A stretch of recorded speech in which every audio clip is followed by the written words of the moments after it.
नमस्कार. गौरी गणपतीनिमित्त आज आपण बनवणार आहोत रवा बेसनाचे लाडू.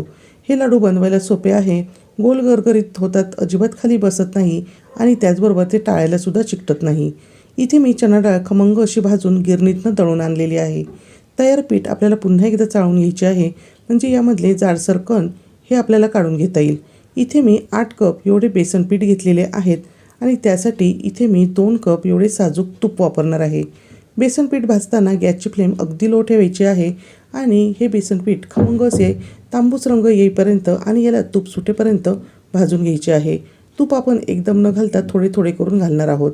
यातले आपल्याला 2 चमचे तूप हे बाजूला शिल्लक ठेवायचे आहे.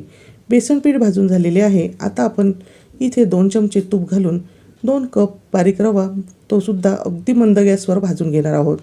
रवासुद्धा खमंग असा भाजून झाल्यावर बेसन पिठामध्ये व्यवस्थित असं मिक्स करून घ्यायचं आहे.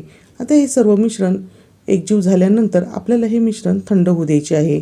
या लाडूच्या साहित्याचे वजनी प्रमाणसुद्धा तुम्हाला सांगितले आहे. त्यासाठी चॅनलवर जाऊन याचा लॉंग व्हिडिओ नक्की बघा आणि त्यामध्ये खूप टिप्स दिलेले आहेत, ज्यामुळे लाडू हे परफेक्ट होतात. आता यामध्ये 4 कप साखर बारीक करून घालणार आहे. साखर बारीक करतानाच त्यामध्ये वेलचीसुद्धा घातली आहे, म्हणजे वेलची वेगळी घालण्याची गरज नाही.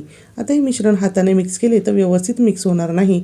यासाठी मिक्सरच्या भांड्यामध्ये थोडे थोडे हे मिश्रण घेऊन अगदी काही सेकंद फिरवून मऊसर करून घ्यायचे आहे.